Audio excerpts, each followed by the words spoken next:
এই যে নামাজের মধ্যে যে আপনারা এরকম আত্মাহেতু পড়তে পড়তে এক সময় এরকম আঙ্গুল তোলেন, তোলেন না আপনারা এরকম? এটা কি? আপনারা তো কবার পারতেছেন ২-১ জন, বাদ বাকি বলতেছেন না। তো আমার পাশে একজন মুসল্লি এরকম আঙ্গুল তুলছে। তো নামাজ শেষ করে বললাম, ভাই এটা কি?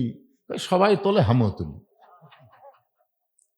তো সবাই তোলে, তুমিও তোলো, এর অর্থ জানার না হুজুর আগে থেকেই করে আসতেছি, ওই ছোট্ট থেকে এরকম তোলা শিখছি। আসলে আমরা যখন বলি আশহাদু আল্লা ইলাহা ইল্লাল্লাহ, যে আল্লাহরে কোনোদিন দেখি নাই সে আল্লাহর সাক্ষী দেয়, ফেরেশতা বলে আল্লাহ তোমাকে কোনোদিন দেখলো না, যারা আঙ্গুল তোলে তোমাকে সাক্ষী দিল, এদের রেজাল্ট কি? আল্লাহ বলতেছেন এরা বিনা হিসাবে জান্নাতি। আপনি কি মনে করছেন যে আল্লাহরে কোনোদিন দেখলেন না, আঙ্গুল তুলে সে আল্লাহরে সাক্ষী দিলেন? এখনই আসরের নামাজ পড়ছে নামাজি, জমির ধান দেখবার গেছে, যায় দেখে ওপর জমির পানি চলমল করতেছে, নিচে ওর জমির পানি নেই। নামাজ পড়াই কিন্তু জমির ধান দেখবার গেছে। আঙ্গুল তুলে কি বলছে? এই আঙ্গুল কি উপর দিকে তুলিছে আর নিচের দিকে? আমার কথা দিয়ে খেয়াল করেন, কোন দিকে তুলিছে? ওই কিন্তু উপর দিকে না তাকায় চারিদিকে তাকাছে, চারিদিকে তাকায় দেখে কেউ নেই। আস্তে করে বসে বিসমিল্লাহ কয়ে জমির আল কাটছে, বিসমিল্লাহ কয়ে, মনে করছে বিসমিল্লাহ করলে হালাল হবে। তুমি বিসমিল্লাহ কয়া মানুষের তৈরি আইন মানবা, মানুষের সংবিধান মানবা, এটা চলবে না। বিসমিল্লাহ বলার সঙ্গে সঙ্গে আল্লাহর কোরআনকে মানা লাগবে। জোরে কোন কথা ঠিক কি না? কারণ শুরু করতেছো কার নামে? অনেকে মনে করে বিসমিল্লাহ করলেই হবে। একটু খেয়াল করেন, বিসমিল্লাহ করে জমির আল কাটে ওই পানি দিয়ে হাত ধোছে, ধুই আবার দাঁড়ায় চারিদিকে তাকায় বলতেছে আলহামদুলিল্লাহ, কেউ দেখেনি। আপনার বলেন ওই লোকটা যদি মোত্তাকি হতো, আর দুই কান্দে দুই মোহরি লেখিতেছেন ডায়েরি, দুই কান্দে দুই মোহরি লেখিতেছেন ডায়েরি, দলিল দেখে রায় দিবে, টাকা পয়সার নাই কারবার, কেরামান কাতিবিনা ইয়ালামুনা মা তাফআলুন। আমাদের সকলের কান্দে দুটা করে ফেরেশতা আছে না নাই? আপনারা বলেন তো এই ফেরেশতা কোনোদিন দেখছেন? বিশ্বাস? মাশাআল্লাহ, এটাই তো মুত্তাকি। একজন মুত্তাকি যত রাতি হোক না কেন দরজা জানলা বন্ধ করে কম্বলের মধ্যে কোনোদিন মোবাইলে অশ্লীল ভিডিও দেখতে পারবে না, কারণ দেখবার গেলেই মনে হবে আল্লাহ দেখতেছে, দুই ফেরেশতা লিখতেছে। এই কোরআন থেকে হেদায়েত নেবার গেলে শর্ত কি? মুত্তাকি হওয়া লাগবে। সেই মুত্তাকিকে সামনে নিয়ে আমি আল্লাহর কোরআন আপনাদের সামনে আলোচনা করব ইনশাল্লাহ, দীর্ঘ সময়, অসুবিধা নাই। আজকে তো আর মাগরিবের পরে আসিনি যে সব ওয়াজ করব। আজকে আমাকে দাওয়াত দেওয়া হয়েছে, হুজুর একেবারে লম্বা চড়া ওয়াজ করে জনগণকে শোনাবেন। আমি সেই নিয়তেই তো ওয়াজ শুরু করছিলাম, কিন্তু মাহফিলের অবস্থা খুব একটা ভালো না। আমি এদেরকে বলবো এই মাগরিব থেকে করাই ভালো, যদি এই ডিসেম্বরের শেষের দিকে করেন, যদি আগে ভাগে করেন যখন শীত কম থাকে ওই সময় করলে মানুষ বোঝেন না যে লোকটা ফজরের নামাজ পড়ে না, মাগরিব পড়েনি, এসাও পড়ে না, এই লোকটা এই ঠান্ডার মধ্যে ওয়াজ শুনবার আসবে। এখন আসেন, যে কোরআনের মধ্যে কোনো সন্দেহ নেই মুত্তাকিদেরকে আল্লাহর কোরআন হেদায়েত দেয়, এই কথা সারা জীবন খালি আমরা শুনাই যাচ্ছি, ঠিক কিনা বলেন? কি কোন খালি শোনা গেলেই কাম হবে? একটু একটু এই যে কোরআন শরীফ যে আপনারা দেখতেছেন, এখানে একজন ছাত্রকে 30 পারা কোরআন হেফজ করার কারণে তার মাথাত কি দেওয়া হলো? পাগড়ি দেওয়া হলো। আপনারা বলেন তো আপনাদের কাছে এই হাফেজ সাহেবের মূল্যায়ন কি? না, যে হাফেজের মাথাত পাগড়ি দেওয়া হলো, আপনাদের কাছে হাফেজ সাহেবের মূল্যায়ন আছে? কি মূল্যায়ন? কার বেটা রে? এই কার বেটা? খোঁজটা দেখেন, আর বাপ হয়তো অটো ভ্যান চলায়, না হয় খুবই গরিব মানুষ। এই হাফেজটা যদি কোনো এমপির বেটা হতো, কোনো মন্ত্রীর বেটা হতো, কোনো এসপি ডিসির বেটা হতো, তাহলে কিন্তু মঠপুকুরের লোকেরা কোরআনের একটু মূল্য বুঝবার পারতো। জোরে এখন ঠিক কিনা? কিন্তু গরিবের সওয়াল তো কি? যেখানে মোত্তাকিন ভাই বলল যে আলেম যদি গ্রামে আসে ওই গ্রামের 40 দিন কবরে আযাব মাফ হয়ে যায়, এগুলো আমরা খালি শুনেই যাচ্ছি, কিন্তু সেই হিসাবে তো মূল্যায়ন করতেছি না। কারণ কি? কারণটা হলো 54 বছরের ইতিহাসে আমরা সব দেখেছি, জোরে কোন কথা ঠিক কিনা? একটা জিনিস খালি দেখিনি, এটা খালি শুনেছি। আপনারা বলেন তো, বাংলাদেশে কোনো মানুষ যখন পেপার পড়ে, জোরে কোন কি পড়ে? পেপার পড়ে, কি খালি পড়ে না বোঝার নিয়তে পড়ে? একটা লোক পেপার পড়তেছে, 1 ঘন্টা পেপার পড়ার পর আরেকজন বলল, ভাই পেপারের মধ্যে কি কি খবর আছে? কই পড়ছি ঠিকই ভাই, আমি জানি না রে। পড়ছি ঠিকই, আমি জানি না। তো জনগণ কি বলবে? তাহলে তোর পড়ে লাভ কি হলো? একটা লোকে বিজ্ঞাপন পড়ছে, আপনাকে এই মঠ প্রক্রিয়ার বিজ্ঞাপন পড়লো, আপনি জিজ্ঞাসা করলেন, কে রে ভাই বিজ্ঞাপন তো পড়লো, বক্তা কে কে আছে? কই পড়ছি ঠিকই, আমি জানি না। তখন আপনারা কি, ভাই মিয়া খালি পড়িস, তুই জানিস না কেন? তাহলে বাংলাদেশের প্রত্যেকটা পড়ার অর্থই হলো জানার নিয়ত, জোরে কোন কথা ঠিক কিনা? কিন্তু শুধুমাত্র আল্লাহর কোরআন মানুষ পড়ে জানার নিয়তে না, সোয়াবের নিয়তে। কিসের নিয়তে? প্রতি অক্ষরে 10টা করে নেকি, প্রতি অক্ষরে 10টা করে নেকি। মাশাআল্লাহ, প্রতি অক্ষরে কয় নেকি? 10টা করে নেকি। কিন্তু শুধুমাত্র 10টা করে নেকি পাওয়ার জন্যই মনে হয় আল্লাহ কোরআন নাজিল করছে নাকি? যেই কোরআন সম্পর্কে আল্লাহ বললেন, অনুনাজ্জিলু মিনাল কুরআনি মা হুয়া শিফাউ ওয়া রাহমাতুল লিল মুমিনিন। আল্লাহু আকবার। আসলে কোরআনের প্রতি অক্ষরে 10টা করে নেকি আল্লাহ দিবে, দিবে না তা বলতেছে না, দিবে।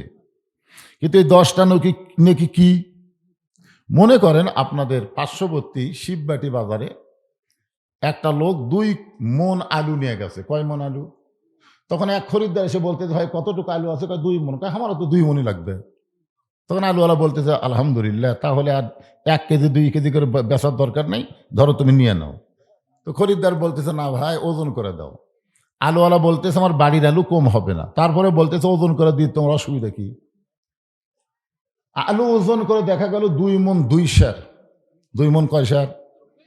তো খরিদ্দার বলতেছে, ভাই তুমি না করলে 2 মন, 2 সের যে বেশি হলো। আলুওয়ালা বলতেছে, 2 মন যদি নাও, এই 2 সেরের দাম দেওয়া লাগবে না, এটা তোমাকে ফ্রি দিয়ে দিলাম। প্রতি অক্ষরে 10টা করে নেকি ফ্রি। তখন ওই 2 কেজি আলু ব্যাগের মধ্যে তুলে বলতেছে, আজকের দিনে আমার 2 সেরই যথেষ্ট, 2 মনের দরকার নেই। আপনারা বলেন তো, আলুওয়ালা আলু দিবি? আলু 2 সের নিবার গেলে 2 মন লওয়া লাগবে। আজকে বাংলাদেশ আমরা শুধু কোরআনের প্রতি অক্ষরে 10টা করে নেকি চাই, কিন্তু কোরআন যে আমাদেরকে মানার জন্য, কোরআনকে গ্রহণ করার জন্য আল্লাহ দিয়েছে, এদিকে আমাদের খেয়াল নাই। আল্লাহর কোরআনকে বাস্তব জীবনে আমল করার দরকার, ঠিক কিনা বলেন? হ্যাঁ। এই জন্য আমরা বলবো, সব দেখা হলো শেষ, আগামীতে দেখব আল্লাহর কোরআনের বাংলাদেশ। কি শুনবেন না দেখবেন? সবাই বলতেছেন না। হুজুর এটা কি দেখব? এটা আবার কি? আল্লাহর কোরআন দেখলে কেমন হবে, পরিবেশটা কেমন হবে, এইটা বোঝানোর জন্য বলতেছি। অর্ধ জাহানের খলিফা নাম হলো হযরত ওমর, বাংলাদেশের মতন 96টা দেশের খলিফা। সুবহানাল্লাহ কোন? বাংলাদেশ 96টা একত্র করলে যতটুকু এরিয়া হবে, ততটুকু এরিয়ার খলিফা হলেন হযরত ওমর। আল্লাহর কোরআন দিয়ে রাষ্ট্র চলাই, জোরে কোন সুবহানাল্লাহ। আসলে কোরআনটা দেখতে কেমন? সারা জীবন শুধু শুনলাম আল্লামা সাঈদী হুজুর 50 বছর আমাদেরকে কোরআন শোনাইলো। বাংলাদেশের বহু জায়গায় কোরআনের মাহফিল হচ্ছে, আমরা প্রতি রাতে কোরআন শরীফ শুনতেছি, এক এক বক্তার এক এক রকম, জোরে কোন কথা ঠিক কিনা? চাষটলে গল্প হয়, এই বছর এই এলাকার মধ্যে কোন বক্তার ওয়াজ হাঁটলো, চাষটলে কিন্তু গল্প হচ্ছে। তখন বলতেছে, এই বছর তো উমুকের ওয়াজই ভালো হচ্ছে। কি ওয়াজ করলো? শুনছি ভাই, বুঝি নাই। শুধু শুনলে হবে না, বোঝা লাগবে। কোরআন মোতাবেক চলতে গেলে আমাদের পরিবেশটা, রাষ্ট্রটা কেমন হটে, এটা বোঝানোর জন্যই বলতেছি, একটু মনোযোগ দেন। ওমর ফারুক ছদ্মবেশে আল্লাহর কোরআন দেখার জন্য মদিনার অলি গলি ঘুরতেছেন। হঠাৎ হযরত ওমর দেখতে পায় বিস্তীর্ণ মরুভূমি, ওই মরুভূমির মধ্যে একজন রাখাল উট আর দুম্বা চড়ায়। হযরত ওমর আল্লাহর কোরআনকে দেখার জন্য রাখালকে সালাম দিলেন, আসসালামু আলাইকুম রাখাল ভাই, আমার পেটে ক্ষুধা লাগছে, আমি উটের এক পেয়ালা দুধ চাই। রাখাল মুসকি মুসকি হাসে।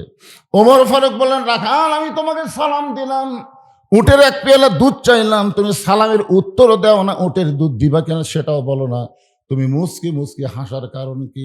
রাখাল বলতেছে, তোমার সালামের উত্তর দিব না, আমি তোমাকে উটের দুধও দিবার পারবো না। ওমর ফারুক বললেন, তাহলে আমার অপরাধ কি? রাখাল বলে, তোমার অপরাধ হলো আগে তোমার পরিচয় দাও। আগে তোমার কি দাও? ওমর ফারুক চিন্তায় পড়ে গেলেন যে আমি অর্ধ জাহানের খলিফা, আল্লাহর কোরআনকে দেখার জন্য সদ্ব্যবেশ ধারণ করেছি, এখন যদি আমার পরিচয় দেই তাহলে গুমর তো ফাঁস হয়ে যায়। আমি ওমর এটা কেমনে পরিচয় দিব? এমন সময় আল্লাহর কোরআন ওমরের সামনে এসে বলতেছে, ওমর, রাখাল যখন তোমার পরিচয় চাইছে তুমি আসল পরিচয় দাও। তোমার আসল পরিচয় তুমি ওমর না, তোমার আসল পরিচয় তুমি মাওলানা না, তোমার আসল পরিচয় তুমি এমপি নও, তোমার আসল পরিচয় হলো মিল্লাতা আবিকুম ইব্রাহিম হুয়া সাম্মাকুমুল মুসলিমিন। আল্লাহু আকবার। বসে আছি, আমাদের পরিচয় কি? যারা বলবেন না তারা মুনাফিক হয়ে যাবেন। জবান খুলে বলা লাগবে, আমাদের পরিচয় কি? আরো জোরে, জোরসে বলুন। আল্লাহ কোরআনে বলেছেন মুসলমান শুধু দাবি করার বিষয় না, মুসলমান মিছিল করার বিষয় না। শুনবেন, ওমর ফারুক যেই মাত্র বললেন, রাখাল আমার পরিচয় যখন শুনতে চাও, আমার পরিচয় হলো আমি একজন মুসলমান। রাখাল মুসকি মুসকি হেসে বলে, আসল না নকল? যেই বলছে আসল না নকল, ওমর ফারুক চমকে বলে, রাখাল মুসলমান তো মুসলমানই, এর মধ্যে আসল নকল কি? এই যারা আপনারা ওয়াজ শুনতেছেন, আপনাদের মধ্যে যদি কেউ মাগরিব এশার নামাজ না পড়ে ওয়াজ শোনে, আপনাদের কি মনে হয় এই আসল মুসলমান? লা সলাত লা দীন, যার নামাজ নাই তার কোনো ধর্মই নেই। লা সলাত লা ঈমান, যার নামাজ নাই তার কোনো ঈমান নাই। বাইনাল আবদ ওয়াল কুফরি তরকুস সালাত, বান্দা আর কাফেরের মধ্যে পৃথক করার জিনিসটার নামই হলো নামাজ। বাঁচার দরখাস্ত লিখবে না। এরকম কিছু আসল মুসলমান আমাদের বাংলাদেশেই কিন্তু আমরা দেখছি। জোরেকার কথা ঠিক কিনা? উকিল কিন্তু বলতেছে, স্যার আপনি একটা দলের প্রধান, আপনি যদি রাষ্ট্রপতির কাছে বাঁচার দরখাস্ত লেখেন, রাষ্ট্রপতি যদি আপনাকে মাফ করে দেয়, আপনার কিন্তু ফাঁসি হচ্ছে না। আসামি মুসকি মুসকি হাসতেছে। উকিল বলেন, তো হাসির কথা বললাম না। আসামি বলতেছে, পাগল, তুই যে রাষ্ট্রপতির কাছে আমাকে দরখাস্ত লিখতে বলতেছি, বাংলাদেশ স্বাধীন হওয়ার পরে আমি 3 জন রাষ্ট্রপতিকে ক্ষমতার থাকা অবস্থায় মরা দেখছি। কয়টা? 3টে। একটা হলো শেখ মুজিবুর রহমান, একটা হলো শহীদ প্রেসিডেন্ট জিয়াউর রহমান, একটা হলো জিল্লুর রহমান। যারা ক্ষমতার থাকতে নিজেরাই মরে যায়, তাদের কাছে কোনো ইমানদার জীবন ভিক্ষা চায় না। ধরে কোন কথা ঠিক না? উকিল বলতেছে, তাহলে আপনার ফাঁসি হবে। উকিল বলতেছে, এই গুয়ারকি করার কারণে তাহলে আপনার ফাঁসি হবে। আসামি মুসকি মুসকি হেসে বলতেছে, আমার ফাঁসি হবে কিন্তু আমার মৃত্যু হবে না। উকিল কয়, পাগল নাকি রে? ফাঁসি হবে তাহলে মৃত্যু হবে না, এটা কেমন কথা? এমন সময় আসামি বলতেছেন, ওয়ালা তাকুলু লিমান ইউকতালু ফি সাবিলিল্লাহি আমওয়াতুন বাল আহয়াউ ওয়ালাকিন লা তাশউরুন। আকাশেতে লক্ষ তারা, একটা চাঁদের আলো 1000 কোটি মানুষের চাইতে একটা ওসমান হাদি ভালো। জোরে কার কথা ঠিক কিনা? আপনারা বলেন তো, এই যে ওসমান হাদি 1 সপ্তাহের মধ্যে অনেক ছেলে জন্মগ্রহণ করছে, যাদের অধিকাংশের নাম মায়েরা রেখেছে ওসমান হাদি। ওসমান হাদি বাচ্চার নাম রাখতেছে, ইমরিছে। আসামি বলতেছে, আমার ফাঁসি হবে কিন্তু মৃত্যু হবে না। দরকার হলে জীবন দিবে, কিন্তু আল্লাহ ছাড়া অন্য কারো কাছে তারা চাবে না।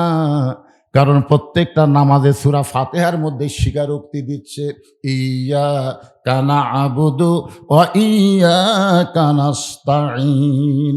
আমরা গোলামি করি কার? তাহলে আমরা হাত পাতবো কার কাছে? রাখাল বলে, পথিক তুমি সত্যি যদি মুসলমান হও তাহলে তুমি দুধ চাইছো কার কাছ? ওমর ফারুক চমকে উঠছে। চমকে ওঠার কারণ হলো আল্লাহর কোরআন। জোরে কারণ সুবহানাল্লাহ। ওমর ফারুক বলতেছে, আল্লাহ তোমার কোরআন যখন দুনিয়াতে চালু থাকবে, উমর যদি ভুল করে একটা রাখাল পর্যন্ত ভুল ধরবার পারবে। আজকে মসজিদের মধ্যে আল্লাহর কোরআন চালু থাকার কারণে ইমাম সাহেব ভুল করে, সাধারণ একজন ভ্যানারা লোকমা দেয়। দেয় কি দেয় না? কোন আসরের নামাজ 4 রাকাত, ইমাম 3 রাকাতে বসেছে। ইমামের যোগ্যতা কি জানেন? ডবল টাইটেল, ডবল দাওরা। সেই ইমাম যদি আসলে 3 রাকাতে বসে, প্রথম কাতারের মুসল্লির খুব একটা খেয়াল নেই, বুঝলেন? ওরা খালি দাঁড়ায়, প্রথম কাতারে খেয়াল নেই। দ্বিতীয় কাতারের ভ্যানারা আল্লাহু আকবার, ইমাম মনে মনে কয় তুই যতই লোকমা দে, আমি 41 সালের আগে উঠবো না। এই মনে করে ইমাম যদি স্বৈরাচারী হয়ে বসাই থাকে, আপনারা বলেন তো মসজিদের মুসল্লি কার পক্ষে যাবে? নেতার পক্ষে না ভ্যানারার পক্ষে? কারণ মসজিদ হলো আল্লাহর ঘর। ধরে বলেন মসজিদ কার ঘর? এখানে কোনো মানুষের আইন চলবে না। এখানে আল্লাহর হুকুম, নবীর তরিকা মোতাবেক যদি নামাজ পড়াতে পারো নামাজ পড়াও, যদি ভুল করো লোকমা দিবে, লোকমা যদি গ্রহণ না করো তুমি ইমামকে বাদ দিয়া আবার নতুন ইমাম নিয়োগ করা হবে। স্বৈরাচারী কোনো ইমাম মসজিদে চলবি, কিন্তু সমাজে কেন? কারণ সমাজ আল্লাহর না, মসজিদ আল্লাহ। আপনি আওয়ামী লীগ জিজ্ঞাসা করেন মসজিদ কার, উনি এক বাক্যে বলে দিবে আল্লাহর। বিএনপি জিজ্ঞাসা করেন মসজিদ কার, এক বাক্যে বলবে আল্লাহর। জামাতে ইসলাম, তাবলিগ, পীর মুরিদি সবাই বলবে মসজিদ আল্লাহর। যদি বলা হয় এই যে পুকুর কার, তখন আর আল্লাহর কথা কবি না, চিন্তা করবি জানি না বারে এটা কার রে। অথচ আমরা সবাই জানি, সবাই কিন্তু জানি পরের জায়গা পরের জমি। সবাই বলেন পরের জায়গা পরের জমি, ঘর বানায়া আমি রই, আমি কিন্তু জমির মালিক নই। জমিদারের ইচ্ছা মতন দেই না জমিন চাষ, তাই তো ফসল ফলে না রে, দুঃখ 12 মাস। এই জমিদারকে আরো জোরে, জমিদারের ইচ্ছা মতন, জমিদারের আইন মতন, জমিদারের কোরআন মতন যদি জমিন চাষ না করা হয়, তাহলে মুসলমানের দুঃখ কোনোদিন ফুরাবে না, মুসলমান শান্তি খুঁজে পাবে না। ধরে কোন কথা ঠিক কি না? ওমর ফারুক বলতেছে, রাখাল আসলে চাওয়ার ব্যাপারে আমি ভুল করছি।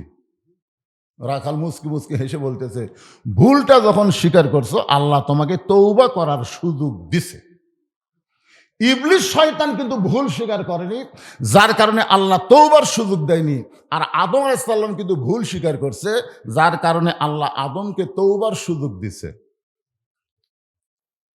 বাংলাদেশে যারা আওয়ামী লীগ করছে, আওয়ামী লীগ, আমার এক বড় ভাই তো আওয়ামী লীগ, কিন্তু হাসিনা পলানোর পরে ও আমার মাদ্রাসার মসজিদের মধ্যে ঢুকছে। আমি সিসি ক্যামেরাতে দেখবার পেলাম, কে রে আমার বড় ভাই মাদ্রাসার মসজিদে আসতেছে, আমি সালাম দিলাম, বড় ভাই খবর কি? তওবা পড়া, তওবা পড়া। যে দলের মেম্বার থেকে প্রধানমন্ত্রী বলে যায়, ওই দলতের আমি নাই রে। মানে আমার বড় ভাই ভুল বুঝবার পারছে, এখন তওবা করে দল পরিবর্তন করছে। তাহলে তওবার সুযোগ আছে না নাই? ধরে কোন আছে না নাই? ওমর ফারুক বললেন, রাখাল তাহলে আমি তওবা করতেছি। রাখাল বলে, তুমি মূর্খ মানুষ, তুমি তওবা কেমনে করবা? আমি তওবা করাই, তুমি আমার সঙ্গে তওবা পড়ো। ওমর ফারুক বলে, রাখাল আমার মধ্যে মূর্খামির কি দেখলে? রাখাল বলতেছে, সাওয়ার ব্যাপারে যে সতর্ক হয় না, সে দুনিয়ার সব চাইতে বড় মূর্খ। আমাদের বাংলাদেশে এরকম মূর্খ লোক আছে না নাই? আমার দয়াল বাবার দরবারেতে কেউ ফিরে না খালি হাতে। আপনার বলেন তো এটা কি তাওহীদ না শিরক? এখানে কি বলা লাগবে? আমার দয়ার আল্লাহর দরবারেতে কেউ ফিরে না খালি হাতে।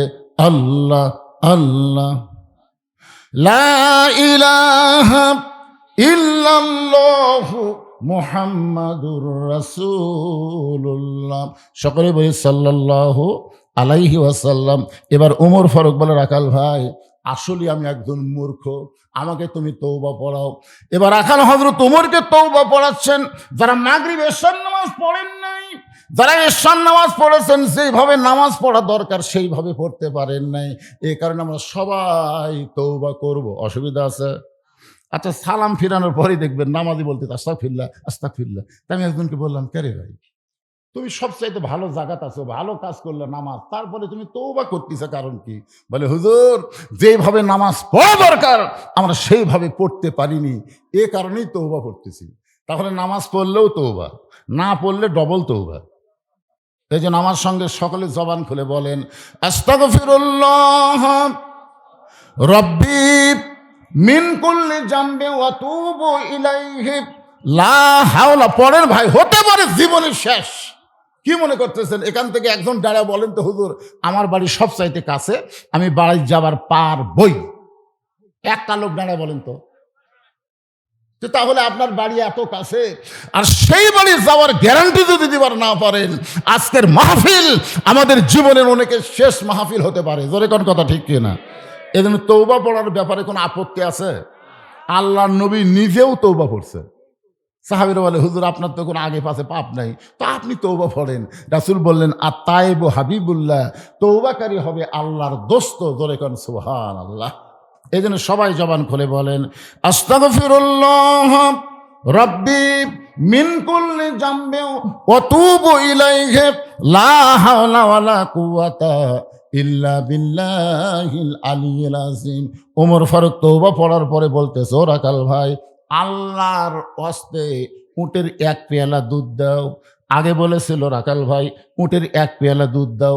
এবার তওবা করার পরে উন্নতি হয়েছে, ও রাখাল ভাই আল্লাহর ওয়াস্তে উটের এক পেয়ালা দুধ দাও। রাখাল মুসকি মুসকি হাসে। ওমর ফারুক বলে, রাখাল হাসার কারণ কি? বলে, হাসার কারণ হলো তওবা করার পরে তুমি আবার মুনাফিকি করলে।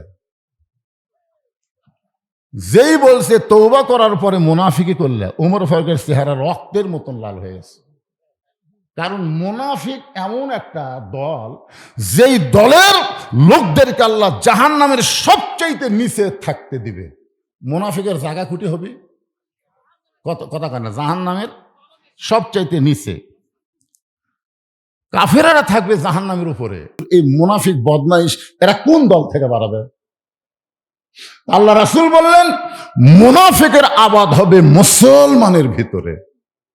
কাফেরের মধ্যে কোনো মুনাফিক নাই, ইহুদের মধ্যে কোনো মুনাফিক নাই, খ্রিস্টানদের মধ্যে কোনো মুনাফিক নাই, হিন্দুর মধ্যে কোনো মুনাফিক নাই। মুনাফিক হবে মুসলমানের ভিতরে। কি মনে করতেছেন? আমি এক মাহফিলে বলছি, ভাই এখন মুসলমানের সাথে মুনাফিকই বেশি। এই কথা যেই বলছি, সভাপতি সাহেব তো গরম, হুজুর মুসলমানের মধ্যে মুনাফিক বেশি, দলিল দেন। আমি কইলাম, সভাপতি সাহেব জুমার দিনে আপনার মসজিদে মুসল্লি কত হয়? তো বলতেছে, তাও 200 তো হবেই। আমি কইলাম, ফজরের নামাজে কত হয়? তখন কয়, ফজরের নামাজে কত হয় আমি তো জানি না। তার মানে ওই শালাও ফজর পড়ে না। তাই বললাম, আপনাদের মসজিদের মুয়াজ্জিন একা আছে, মুয়াজ্জিন সাহেব এখানে আসেন তো। আচ্ছা, ফজরের নামাজে মুসল্লি কত হয়? 4-5 জন হয় হুজুর। তাহলে জুমার নামাজে 200 হয়, ফজরে হয় 4-5 জন। মুসলমান হলো 5 জন, আর বাদ বাকি 195 হলো মুনাফিক। রাসূল বলেছেন, ফজর এবং এশার নামাজ যারা জামাতে পড়বে না তারাই মুনাফিক হবে। জোরে কথা কন না কেন ভাইজান? তাহলে মুনাফিকের সংখ্যা কম না বেশি? যে রাখাল বলেছে তওবা করার পরে তুমি আবার মুনাফিকি করলে, সঙ্গে সঙ্গে ওমরের চেহারা রক্তের মতন লাল হয়ে গেছে। ওমর বলে, এ রাখাল, মুনাফিক বলার পিছনে কারণ কি? আমি যে মুনাফিক এটা কেমনে বললা? ওমর ফারুক রাখাল বলতেছেন, লিমা তাকুলু মা লা তাফআলুন। তোমার কথার সাথে অন্তরের মিল নাই। তোমার কথার সাথে অন্তরের কি নাই? ওমর ফারুক বলে, মিল নাই কেমনে? রাখাল বলতে, তুমি সত্যি করে বলো তো, আমি উটের মালিক। আমি যদি উটের মালিক হইতাম, তুমি আমাকে রাখাল বললা কেন? আর যখনই তুমি আমাকে রাখাল বলছো, তখন তোমার মন বলতেছে আমি উটের মালিক না। আর আল্লাহর হস্তে রাখালের কাছে চাইলেও রাখাল দিবার পারবে যার প্রমাণ আমি নিজে বহুদিন আপনাদের বলছি। আপনার বাইকলা মাহফিল থেকে কেবল নামছি, ইতিমধ্যে এক লোক এসে হাতে চকচকে 100 টাকা দিয়ে কয়, হুজুর দোয়া করেন। তো টাকা থেকে লোভ হলো, পকেটে থেকে বললাম কিসের দোয়া? বলে হ্যাঁ, বইয়ের পেটে সন্তান আছে, আপনি দোয়া করবেন আল্লাহ যেন পুত্র দেয়। তখন আমি পকেট থেকে 200 টাকা বের করে দিলাম। বলে হুজুর আমি তো টাকা চাইনি, দোয়া চাইছি। আমি বললাম পাগলা, তুই জানিস না আমি 3 মেয়ের বাপ, আমি নিজেই 3 মেয়ের বাপ রে। আমার দোয়া দিয়ে যদি পুত্র হতো তা আল্লাহ আমাকে একটা আগে দিত। তা আমার দোয়া দিয়ে যদি আমার বইয়ের পেটে পুত্র না হয়, তোর বইয়ের পেটে হবে? তখন কয় হুজুর তাহলে আপনি টাকা আপনি নেন, আমারটা আমাকে দেন। পরে যে 100 টাকা দিছি মারতেছে দৌড়ানো, কোথায় যাবি? বলে ওই হুজুরের কাছে যাব যার বেটা ছাওয়াল আছে। আমি বললাম কোনো হুজুরের কাছে না, কোনো পীরের কাছে না, কোনো মাজারে না, পাবার যদি চাও মালিকের কাছে চাও। জোরে বলেন মালিককে, আরো জোরে।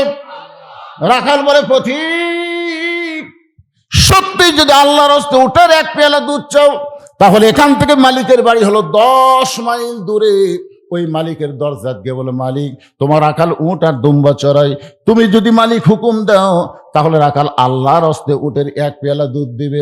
ওমর ফারুক বলে, রাখাল ভাই অত দূর কষ্ট করে মালিকের বাড়ি যাওয়ার দরকার নাই, বরং তোমাকে 2টা টাকা দিলাম, এই 2টা টাকার বিনিময়ে তুমি উটের 1 পেয়ালা দুধ দাও। রাখাল চিল্লায় বলে, পথিক তুমি কি হযরত ওমরকে চেনো?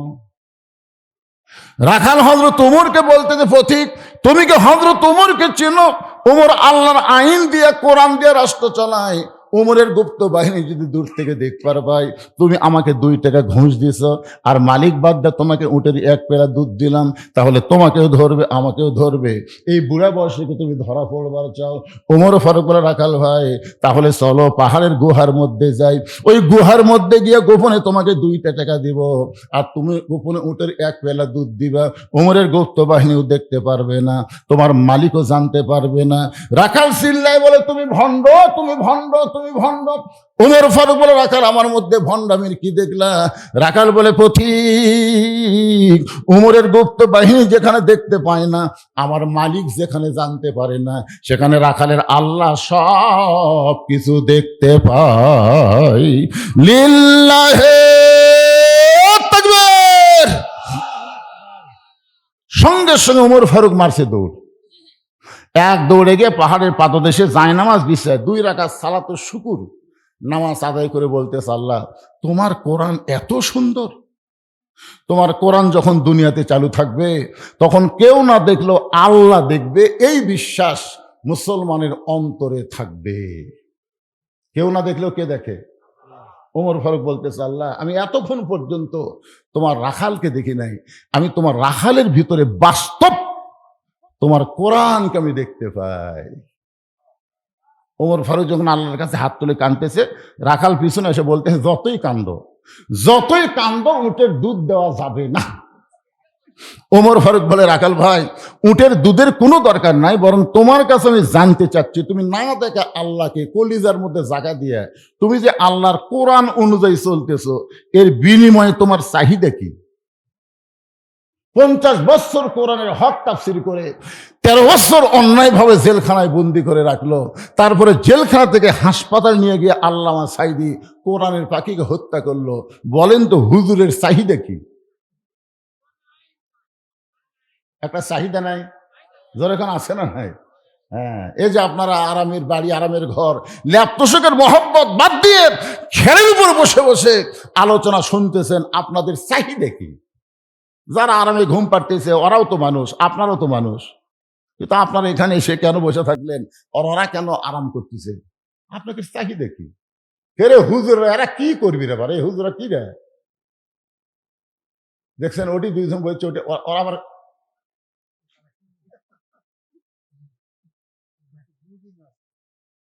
না না আর কেউ আছে নাকি? তোরা জানাজা না হোক চড়াবো বাবা।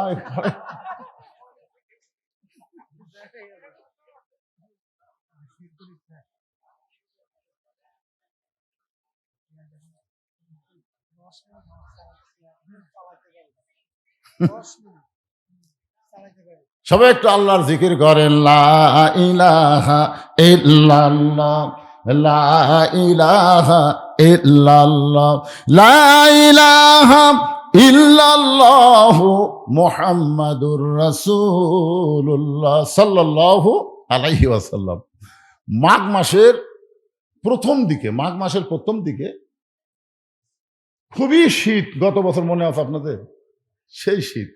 তো আমি আর মাদ্রাসার আঙ্গিনার চেয়ারিলে বসে আছি, রোদ পোয়াচ্ছি। ইতিমধ্যে পড়তে পড়তে একটা বাচ্চা বের হয়ে আসলো। আমি ওকে জিজ্ঞেস করলাম, কে রে, সবাই পড়তেছে ধুকে ধুকে, তুই বাড়ালি কেন? তখন আমাকে বলতেছে, আমি বললাম, কে রে, এটা কি? হুজুর আপনি জানেন না, 1 হলো পেশাব, 2 হলো পায়খানা, আর 3 হলো অজু থাকে না। তখন আমি কইলাম, এই মাঘ মাসের শীতের দিন তুই ট্যাবের পানিতে অজু করবি, পানির ঠান্ডার খবর জানিস?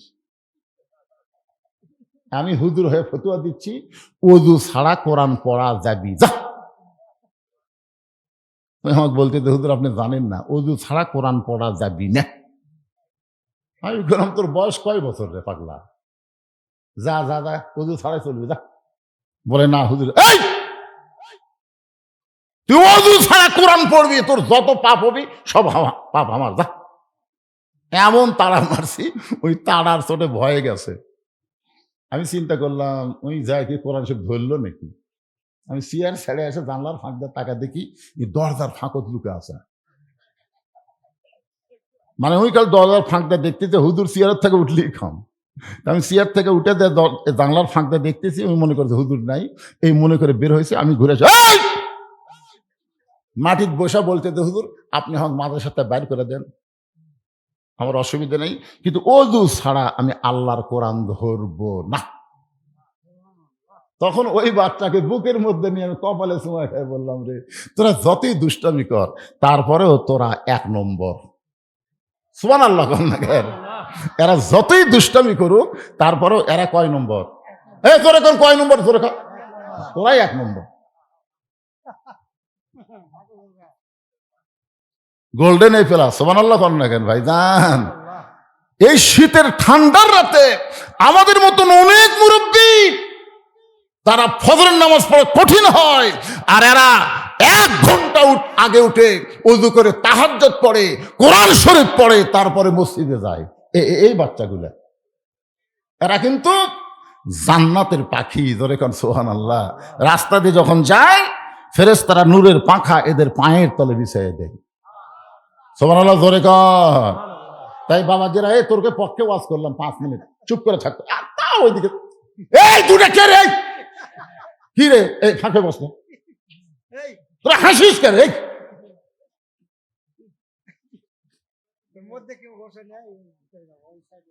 এমনি তো আজকে মানুষ কম। আপনাকে মঠ পুকুরে যতদিন মাহফিল করছি, আজকে প্যান্ডেল ভরেনি, মাথা গরম হয়ে গেছে আমার, বুঝলেন? তার মধ্যে আবার দুষ্টামি করতেছে। কোনো দুষ্টামি চলবে না, যদি না শুনিস তোরা ঘর যে শুয়ে থাকতে যা। একটু মহব্বত জিকির করেন, লা ইলাহা ইল্লাল্লাহ, লা ইলাহা ইল্লাল্লাহ, জোরে লা ইলাহা, লা ইলাহা ইল্লাল্লাহ মুহাম্মাদুর রাসূলুল্লাহ। ওমর ফারুক বলেন, রাখাল তোমার ভালো কোনো চাকরি নাই, তোমার ভালো কোনো খাওয়া দাওয়া নাই, তোমার ভালো কোনো বাড়ি নাই, তুমি উট দুম্বা চড়াও রোদে পুড়ে পুড়ে, এরপরেও তুমি আল্লাহর কোরআন অনুযায়ী চলো, তোমার চাহিদা কি? রাখাল চোখের পানি বের করে বলে, পথিক আমার চাহিদার কথা যখন শুনতে চাও তাহলে শোনো। আমার চাহিদা হলো রব্বানা, সবাই পড়েন, রব্বানা আতিনা ফিদ দুনিয়া হাসানাতাও ওয়া ফিল আখিরাতি হাসানা ওয়া কিনা আযাবান্নার। ওমর ফারুক মূর্খ সাজা বললেন, রাখাল ভাই তোমার চাহিদার কথা শুনতে চাইলাম, আর তুমি আল্লাহর কোরআনের আয়াত শুনাই দিলা, কারণ কি? রাখাল বলে, পথিক তুমি আসলেই মূর্খ। এই আয়াতের মাধ্যমে আমি 2টা চাহিদার কথা বললাম। একটা চাহিদা হলো আতিনা ফিদ দুনিয়া হাসানা, আর একটা চাহিদা হলো অফিল আখিরাতি হাসানা। পথিক রে, এই রাখালের দুনিয়ার চাহিদা হলো মহামানব হযরত ওমরকে 1 নজর দেখা। যে ওমর আল্লাহর কোরআন দিয়ে রাষ্ট্র চালায়, সেই হযরত উমরকে যদি একটা বার দেখতে পাইতাম তাহলে দুনিয়ার চাহিদা আল্লাহ পুরা করত। এখান থেকে বোঝা গেল ভালো নেতা দেখার চাহিদা মুসলমানের থাকা দরকার আছে না নাই? ভালো নেতা, ধরে কোন কি নেতা? আপনার আগামী নির্বাচনে কি নেতা দেখবেন? আরো জোরে কন। আল্লাহর আইন চাই সৎ লোকের। এ কথা জোরে কন না কেন রে? এখান থেকে বাড়ি যাওয়ার গ্যারান্টি নাই, আর একটা হক স্লোগান দিলেন না, তাহলে আপনি কি হলেন? সবাই দেন, গ্যারান্টি নাই তো। আমরা বাঁচে আছি এটাই যথেষ্ট, মরার খবর তো নাই, আছে? তাহলে আমি যেই বলবো আমাদের সবাইকে ভালো নেতা দেখার দরকার আছে না নাই? রাখাল বলে আমার দুনিয়ার চাহিদা হলো মহামানব হযরত উমরকে আমি এক নজর দেখতে চাই। এই জন্যই দেখবো যে উমর আল্লাহর কোরআন দিয়ে রাষ্ট্র চালানোর কারণে আমার মতন না দেখা আল্লাহকে রাখাল কলিজার মধ্যে জায়গা দিয়া আল্লাহর কোরআন মানতেছে, সেই হযরত উমরকে যদি একটা বার দেখতে পাইতাম তাহলে দুনিয়ার চাহিদা আল্লাহ আমার পুরা করত। অফিল আখিরাতে হাসানা, আমার আখিরাতের চাহিদা হলো আমি রাখাল যখন মরে যাব অধম রাখালকে আল্লাহ যেন জান্নাত দেয়। রাখালের চাহিদা কয়টা? এক নম্বর চাহিদা হলো হযরত উমরকে এক নজর দেখবে। দুই নম্বর চাহিদা হলো মরে যাওয়ার পরে আল্লাহ যেন রাখালকে জান্নাত দেয়। সঙ্গে সঙ্গে হযরত উমর রাখালের হাতটা ধরলো। আমার দিকে তাকায় দেখেন, এভাবে খস করে রাখালের হাতটা ধরে তিনবার চুমা খায় বলে, রাখাল ভাই তোমার দুই নম্বর চাহিদা আল্লাহ পুরা করছে। পুরা করবে না, পুরা করছে। তোমার দুই নম্বর চাহিদা আল্লাহ পুরা করছে। এই দুনিয়া থেকে বিদায় নেওয়ার সঙ্গে সঙ্গে আল্লাহ তাআলা তোমার জন্য 8টা জান্নাতের দরজা খুলে দিবে। আপনারা সুবহানাল্লাহ করলেন, কিন্তু রাখাল সুবহানাল্লাহ পায় না। ওমর ফারুক বলে, রাখাল মরার সঙ্গে সঙ্গে আল্লাহ তোমাকে জান্নাত দিবে। রাখাল সুবহানাল্লাহ কয় না। ওমর ফারুক বলে, রাখাল এই দুনিয়া ছাড়ার সঙ্গে সঙ্গে আল্লাহ তোমাকে জান্নাত দিবে। রাখাল সুবহানাল্লাহ কয় না। ওমর ফারুক বললেন, ও আমার কথা তোমার পছন্দ হচ্ছে না? তাহলে আল্লাহ বলেছেন, ইন্নাল্লাযীনা ক্বালু রাব্বুনাল্লাহু সুম্মা ইসতাকামু তাতানাজ্জালু আলাইহিমুল মালাইকা আল্লা তাখাফু ওয়া লা তাহজানু ওয়া আবশিরু বিল জান্নাহ। এরপরেও রাখাল সুবহানাল্লাহ কয় না। ওমর ফারুক বলে, কে রে রাখাল, এই আমার কথা কি তোর বিশ্বাস হয় না? মরার সঙ্গে সঙ্গে আল্লাহ তোরে জান্নাত দেবে, তুই সুবহানাল্লাহ কইস না কেন? রাখাল মুচকি মুচকি হেসে বলতেছে, ভাইজান মরার পরে জান্নাতের কথা ভালোই বলতেছো, কিন্তু বেঁচে থাকতে হযরত উমরকে দেখা যাবে সেই কথা বলতে তোমার কোন জায়গাত বাজে? টাকা দিল 10, বেহেশত ফসাফস, এই বাকি ওয়াজ সব বক্তাই করার পরে করে পারে না। দুশো একটা বক্তা আছে মিলেনি, খালি মিলে দেয়। টাকা দিল 20, বেহেশত দিয়ে 20, টাকা দিল 10, বেহেশত ফসাফস, মানে মিলে দেয়। মরার পরে জান্নাত এই বাকি ওয়াজ সবাই করতে পারে, কিন্তু হযরত উমরকে এক নজর দেখতে পাবো, এই নগদ কথা বলতে তোমার কোন জায়গায় বাজে? ওমর ফারুক চিন্তায় পড়ে গেলেন, যে রাখাল আমাকে তওবা পড়াইছে, যে রাখাল আমাকে মুনাফিক কইছে, যে রাখাল আমাকে ভণ্ড কইছে, এখন যদি বলি আমি উমর, বলাও সারা, রাখাল হার্ট ফেল করে মরাও সারা। উমর যে রাস্তা দিয়া যায় ওই রাস্তা দিয়া শয়তান কয়দিন যায় না? তাহলে ওমর ফারুকের এখন যদি বলে, ভাই রাখাল তুমি যারে মুনাফিক কইছো, তওবা পড়াইছো, যাকে তুমি কি করছো, ভণ্ড কইছো, আমি হইলাম সেই উমর, বলাও সারা, রাখাল হাত ফেল করে মরাও সারা। ওমর ফারুক চিন্তায় পড়ে গেলেন, আমি যে উমর, এইটা রাখালকে কেমনে বলবো? এমন সময় আল্লাহর কোরআন বলতেছেন, উদউ ইলা সাবিলি রাব্বিকা বিল হিকমাহ। উমর তুমি তো মরে ডাইরেক্ট বলবার না পারো, তাহলে হিকমত অবলম্বন করো। ওমর ফারুক বললেন, রাখাল সত্যিই যদি তুমি ওমরকে দেখতে চাও তাহলে ফজরের নামাজ তোমাকে সামনে কাতারে আদায় করা লাগবে। ফজর যদি সামনে কাতারে আদায় করতে পারো, মেহরাবের মধ্যে যে মানুষটাকে দেখতেছে ইমামতি করতে, ওই মানুষটি হলেন হযরত উমর। বলে কোন সুবহানাল্লাহ। এখানে কি বুঝলেন? আল্লাহর কোরআন দিয়ে যখন রাষ্ট্র চলবে তখন নেতারা খালি এমপি হলে হবে না, 2 উপজেলার মধ্যে বড় মসজিদের ইমামতি করার যোগ্যতা থাকা লাগবে। ধরে কোন কথা ঠিক না? এখন ইমামতি করবার গেলে তো ফতুয়া আছে। আমাকে একজন বলতে, তো হুজুর, ইমামের দাড়ি যদি 1 মুষ্টির নিচে হয় তার পাশে নামাজ হবে? আমি কইলাম, কে রে ভাই, তুই ইমামের দাড়ি মুঠ দেখে এমনি মাপলি? ইমাম কি তোকে দাড়ি ধরবার দিছে? না, তা দেয়নি। তা তুই যে 1 মুষ্টি, এটা কেমনি বুঝলি? হুজুর, ইমাম যখন খুতবা দেয় তখন আমি দূর থেকে মুঠ দা আন্দাজ করছি, হুজুর আমার মুঠ ওর দাড়ি মনে হয় একটু ছোট হবে। চিন্তা করছেন? ইমামের দাড়ি মানুষ মুঠ দিয়ে মাপে, আর সেই বাংলাদেশে দাড়ি মোছ কিছুই নাই, তাকে যদি কেউ জাতীয় ইমাম কয়, এটা কি বাংলার মুসলমান মানবি? কথা কন না কেন, এটা কি মানবি? ওল মুখে দাড়ি নাই, মোছ নাই, আমাকে জাতীয় ইমাম। জাতীয় নেতা বলো, কিন্তু জাতীয় ইমাম বলা যাবে না। ইমাম হওয়ার শর্ত আছে। ধরে কোন কথা ঠিক না? ওমর ফারুক বলেন, রাখাল ভাই, সত্যি কি ওমরকে দেখতে চাও? তাহলে ফজরের নামাজ তোমাকে সামনে কাতারে আদায় করা লাগবে।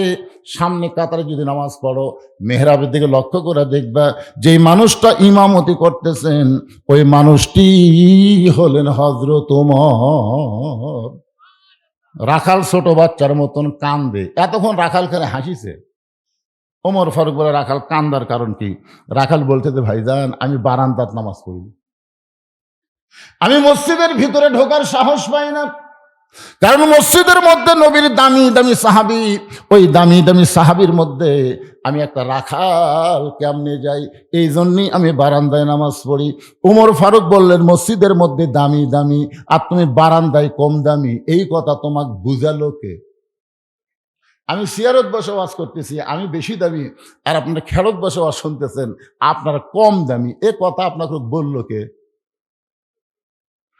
হাসরের ময়দানে দেখা যাবে আমাদের মতন বহু বক্তাকে আল্লাহ তক্তা বানিয়ে জাহান্নামে দিবে, আর আপনাদের মতন বহু শ্রোতাকে আল্লাহ বিনা হিসাবে জান্নাত দিয়ে দিবে। ভাইজান, কে দামি কে কম দামি এটা নিরূপণ আল্লাহ কোরআনে বলেছেন, ইন্না আকরামাকুম ইনদাল্লাহি আতকাকুম। ওই ব্যক্তি সবচাইতে দামি হয় যার কলিজার মধ্যে আল্লাহর বেশি ভয়। আল্লাহু আকবার, সুবহানাল্লাহ, কিছুই কর না রে বারে। ওমর ফারুক বললেন, রাখাল তুমি কম দামি আর ভিতরে দামি দামি, এই কথা তোমারে বুঝাইলো কে? ওমরকে যদি দেখবার চাও তাহলে ফজরের নামাজ তোমাকে সামনে কাতারে আদায় করা লাগবে। এখন কি কও বা কও? রাখাল বলতেছে, তাহলে আজকে এশার নামাজ পড়ে আর আমি বাড়ি যাচ্ছি না। আজকে এশার নামাজ পড়ে আমি কোথায় যাচ্ছি না? ওমর ফারুক বললেন, কেন? বলে, এশার নামাজ পড়ে যদি বাড়ি যাই আর ফজর যদি সামনে কাতারে না পাই, এই জন্য এশা থেকেই ফজর সামনে ধরার জন্য আমি চেষ্টা করব। ওমর ফারুক বলেন, রাখাল তুমি কি জানো 5 ওয়াক্ত নামাজের মধ্যে 3 ওয়াক্ত তাড়াতাড়ি আর 2 ওয়াক্ত লম্বা, এটা কি তুমি জানো? আপনারা বলেন তো, আসর কিছুক্ষণ পরে, মাগরিব কিছুক্ষণ পরে এশা, এই 3 ওয়াক্ত তাড়াতাড়ি না? কিন্তু এশা থেকে ফজর, ফজর থেকে জোহর, এই 2 ওয়াক্তর মাঝখানে একটু লম্বা সময় আছে না নাই? আপনারা বলেন তো কেন? ফজর থেকে জোহর আল্লাহ লম্বা সময় দিল। এই লম্বা সময়ের মধ্যে আপনি চাকরি করবেন, ব্যবসা করবেন, বাণিজ্য করবেন, খেতে খামারে কাজ কাম করবেন। এইগুলো কাজ কাম করতে গিয়ে আপনার দেহের মধ্যে যে ক্ষয় হবে, এশা থেকে ফজর আল্লাহ লম্বা সময় দিল। এই লম্বা সময়ের মধ্যে যদি আপনার ঘুমায় যান, ওই ক্ষয়টা আল্লাহ ঘুমের মাধ্যমে পুরা করে দিবে। তাহলে এশা থেকে ফজর সামনে কাতারে ধরবা, যদি তোমার চোখে ঘুম ধরে। রাখাল বলতে, ঘুম যদি ধরে তাহলে মসজিদের মধ্যেই ঘুমায় যাব। যেই বলছে মসজিদের মধ্যে ঘুমাবো, ওমর ফারুকের কপাল রক্তের মতন লাল হয়ে গেছে। যাই রাখালেই মসজিদের মধ্যে ঘুম পাড়ার দলিল দে। তুই যে মসজিদের মধ্যে ঘুম পাড়িয়ে, তার একটা দলিল থাকা লাগবে না? ঘুম পাড়া তো দূরের কথা, জোহরের নামাজ পড়া সবাই চলে গেছে, এরা 3 জন 4 ফ্যান দিয়ে গল্প করতেছে, 1-1 ঘন্টা হয় গল্প ছাড়ে না। ফেরেশতারা বলতেছে, আল্লাহ সবাই চলে গেল, এরা যে 3 জন 4 ফ্যান দিয়ে গল্প করতেছে, কি রেজাল্ট কি? আল্লাহ বলতেছে, এই গল্প করার সময় মাথার উপর যে ফ্যান ঘুরিছে, এই ফ্যানের কারেন্টের বিল এই 3 জন আলাদাভাবে না দেওয়া পর্যন্ত এরা জান্নাতে যাওয়ার পারবে না। কারণ মসজিদ আর বাপের ঘর না, ইচ্ছা মতো ফ্যান ঘুরাবি। কথা কর না কেন? তোমার বাপের ঘর? ছোটবেলাতে আমরা দেখছি, ছোটবেলা কেউ যদি কাঁচা পেঁয়াজ খায়, কাঁচা রসুন খায়, মসজিদে নামাজ পড়তে আসে, মুরব্বীরা কি রে, এই তোর মুখ দিয়ে পেঁয়াজ পেঁয়াজ গন্ধ আসে, রসুন গন্ধ আসে, জানিস না? রসুন পেঁয়াজের গন্ধ ফেরেশতারা সহ্য করতে পারে না। আমরা ছোটবেলায় দেখছি কাঁচা পেঁয়াজ খেয়ে পান্তা খায়, পান্তা বোধ কলমল করে পান্তা খাবে দুপুরে গরমের দিন, পান্তা খেয়ে মসজিদে গেছে, ওর মুখ দেখার হাওয়া করে পেঁয়াজের গন্ধ, মুরব্বীরা কুনা মারে খেতে দিছে। কি দিন আসিল রে! আর এখন মসজিদের মধ্যে পেঁয়াজ কুটতিছে, এখন মসজিদের মধ্যে পেঁয়াজ কুটে মুড়ি মাখতেছে, মানে মসজিদ আর বাপের ঘর। একটু মনোযোগ দেবেন, মসজিদের গুরুত্ব আছে না নাই? ওমর ফারুক বললেন, রাখাল আজানের গুরুত্ব দিও। 5 ওয়াক্ত নামাজের মধ্যে সবচাইতে গুরুত্বপূর্ণ আজান হলো ফজরের আজান। আপনারা বলেন তো 5 ওয়াক্ত নামাজের আজানের মধ্যে সবচাইতে গুরুত্বপূর্ণ আজানের নাম কি? ফজরের আজানে একই শব্দ 2 বার বেশি কয়, যেটা অন্য কোন নামাজের আজানের মধ্যে নাই। এরা যুবকেরা, তোমরা যারা বসে আছো, এটা তোমরা শুনবার পাও। যুবকদের বলতেছে, এরা তো রাত 1টা পর্যন্ত ফেসবুক চালায়, আসল টাইমে এরা চেতন নেই। আসসালাতু খায়রুম মিনান নাওম, ঘুম হইতে নামাজ অতি উত্তম। ওমর ফারুক বলেন, রাখাল আজানের গুরুত্ব দিও। এতদিন রাখাল নামাজ পড়েছে বারান্দায়, কিন্তু আজকে নামাজ পড়বে কোন জায়গায়? সামনে কাতারে। যেই মাত্র মুয়াজ্জিন আজান দিয়েছে, আজান শোনার সঙ্গে সঙ্গেই পবিত্র হয়ে মসজিদ দিকে রওনা দিয়েছে। বারান্দায় গিয়ে বলতেছে, রে বারান্দা, মনে কষ্ট লেস না, শুধুমাত্র দেখার জন্য আজকে ভিতরে ঢুকতেছি। বারান্দা বলতেছে, কষ্ট লেস না, আগামীকাল থেকে আবার বারান্দাতে পড়বো, কারণ বারান্দা পড়ার একটা মজা আলাদা, শেষে এসে আগে যাওয়া যায়।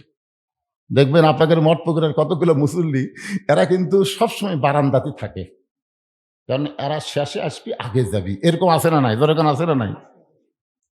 রাখাল আজকে মসজিদের মধ্যে ঢুকতেছে। আল্লাহর ঘর মসজিদের মধ্যে ঢুকতে গেলে ডান পায়ে ঢোকা লাগবে। জোরে বলেন কোন পা? শুধু ডান পায়ে ঢুকলে হবে না, জবান খুলে একটা দোয়াও পড়া লাগবে। সবাই পড়েন, আল্লাহুম্মা আফতাহ আলী আবওয়াবা রহমাতিক। এই দোয়াটা পড়ে রাখাল ডান পায়ে মসজিদের মধ্যে যেই মাত্র ঢুকে সামনে কাতারে যাওয়ার চায়, প্রত্যেকটা সাহাবী নড়ে সরে রাখালকে যাওয়ার রাস্তা করে দেয়। রাখাল মনে মনে কয়, আল্লাহ, এতদিন বারান্দার থেকে ভাবলাম কি, আজকে ভিতরে এসে দেখতেছি কি। এতদিন বারান থাকতে মনে করলাম এরা দামি দামি সাহাবী, আজকে ভিতরে ঢুকে দেখতেছি এরাও জাহামুতাই। আমি সামনে যাওয়ার চাইলে কেউ নিষেধ করে না, বরং লড়ে সরে আমাকে যাওয়ার রাস্তা করে দেয়। এটা কিন্তু ভিতরে না ঢুকলে বোঝা যাবে না। এসপি সাহেব সামনে কাতারে দাঁড়ায় দেখে একটা মুসল্লি লাগবে, হচ্ছে না, একটা মুসল্লি নাই। কাতার পুরা করতে কয়জন লাগবে? একজন। এসপি তাকায় দেখে মসজিদের দরজা চৌকিদার খাড়া হয়ে আছে। এসপি ডাকতেছে, আয় আয়। চৌকিদার বলে, না স্যার, আপনি এসপি, আমি চৌকিদার। এসপি বলতেছে, পাগলা, ওটা বাইরের কথা, তুই চৌকিদার আমি এসপি, এটা বাইরের কথা, ভিতরের কথা আয়। চৌকিদার আসবার চায় না, এসপি কাতার ছাড়িয়ে যায়, চৌকিদার হাত ধরে, এ তো ডাকি, তুই যাস না, এক টানে ভিতরে নিয়ে সামনে কাতারে। চৌকিদার ভয়ে ভয়ে পিছনে দাঁড়ায়। এসপি পিঠে হাত দিয়ে বলতেছে, আমার গোড়ালির সঙ্গে গোড়ালি সোজা কর। চৌকিদার বলে, স্যার আপনি এসপি, আমি চৌকিদার। এসপি বলে, আমরা 2 ভাই, একসঙ্গে কাতার সোজা করে 27 গুণ সওয়াব পাওয়ার চাই। সুবহানাল্লাহ না খান? কি মনে করতেছেন? পায়ের গোড়ালির সঙ্গে গোড়ালি মিল করা লাগবে। এখন চৌকিদার মনে মনে বলতেছে, আল্লাহ, ভিতরে এত শান্তি, এটা বাইরে থেকে বোঝা যায় না। মসজিদের ভিতরে যখনই ঢুকবেন, আওয়ামী লীগ, বিএনপি, জাতীয় পার্টি সবাই 3 জন মিলে কাতার সোজা করতেছে। ধরে কারণ কয়জন? আওয়ামী লীগ, বিএনপি, জাতীয় পার্টি পায়ের গোড়ালির সঙ্গে গোড়ালি মিল করে কাতার সোজা করছে, কিন্তু হুজুর নেই। আমরা তো কাতার সোজা করলো রে, সামনে কে যাবে? তখন আওয়ামী লীগ কাকে দেখে, বারান্দার জামাত ইসলামের এক হুজুর খাড়া হয়ে আছে। তখন আওয়ামী লীগ বলতেছে, আয় ভাই, হ্যাঁ, বলতেছে আমি যুদ্ধ অপরাধী। করছে, পাগলা, ওটা বাইরের কথা, ভিতরের কথা আমরা সবাই একটা। তো সেই ভিতরে গেছে, বিএমপি ঠেলা দেয় সামনে দিতে, সামনে যাওয়ার পারিস না। এখন জামাত ইসলাম সামনে দেয়, করছে, ভাই কি কর্ম, তুই আমাকে নেতা রে, তুই সামনে দাঁড়া, আমরা ইমামতি ইক্তেদা করব, তুই আমাদের নেতা। কারণ মসজিদ আল্লাহর ঘর, এখানে কোনো দলাদলি চলবে না, সবাই মিলে আমরা এক কাতার করতে চাই। জোরে বলেন কথা ঠিক কিনা? এটা ভিতরে না গেলে বোঝার উপায় নাই। রাখাল এতদিন বারান্দায় নামাজ পড়েছে, আজকে নামাজ পড়বে সামনে কাতারে, একেবারে সামনে কাতারে, মেহরাব বরাবর সামনে কাতারে। ফজরের 2 রাকাত সুন্নত নামাজ আদায় করেছে। সর্বসাকুল্যে 12 রাকাত সুন্নত পড়া লাগবে। জোরে বলেন কয় রাকাত? ফরজ হলো 17, সুন্নত হলো 12। আপনারা 5 ওয়াক্ত নামাজে কম পক্ষে 12 রাকাত সুন্নত পড়াই লাগবে। আপনারা জানেন সবচেয়ে বেশি সুন্নত হলো জোহরের নামাজে, আগে 4 পরে 2, তারপরে মাগরিবের নামাজের পরে হলো 2 রাকাত, এশার নামাজের পরে হলো 2 রাকাত, আর ফজরের নামাজের আগে হলো 2 রাকাত। রাসূল বলেছেন ফজরের আগে যে 2 রাকাত সুন্নত এতই দাম, আসমান জমিন বিক্রি করে দিলেও হবে না। ধরে কারণ সুবহানাল্লাহ।